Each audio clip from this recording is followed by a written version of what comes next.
Assalamualaikum sir, myself M. Ritesham Mujammal, and today I will highlight the main findings of the paper titled The Influence of Residual Stresses on Mechanical Behavior of Composite in Laminate Materials and connect the insight to our course topic Residual Stresses in Composite Materials.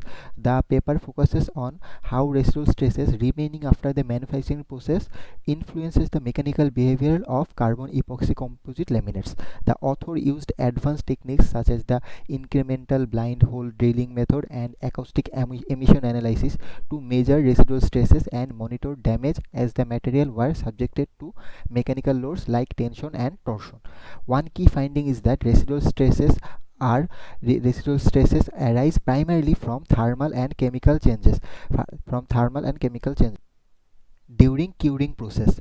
While both sources are important, thermal stresses from difference in expansion between fiber and matrix dominates the stress field. The way the composite is cured, specifically the rate of the cooling and the sequence of heat treatment, has a huge impact on the levels of residual stress that develops.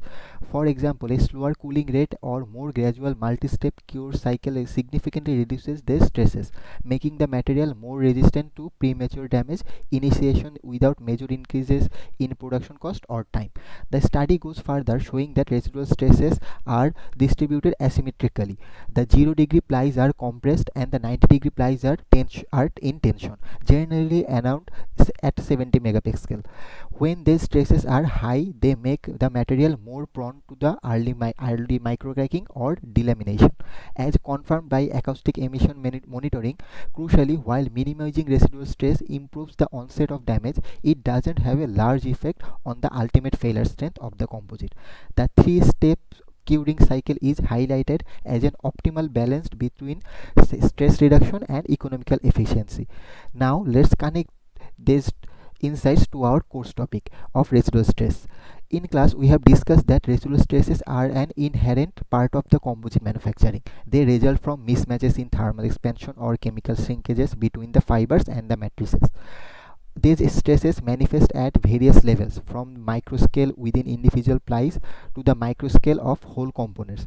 As the course note suggests, residual stresses can lead to geometrical distributions like warpage and spring-ins, which can compromise the structural integrity, fit up, and even the aerodynamic shape of the final product.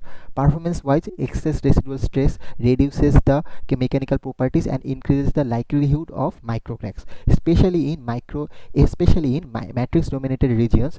The paper validates our course concepts by showing how adjusting the curing cycle at both the micro and laminate scale can manage and minimize residual stresses, optimizing both geometry and mechanical responses.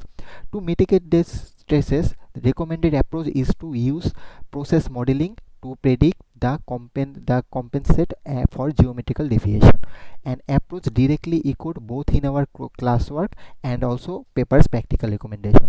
In summary, the chosen paper not only illustrates the critical role of residual stresses in composite materials performances, but also aligns perfectly with the systematical approach to residual stress management emphasized in our course.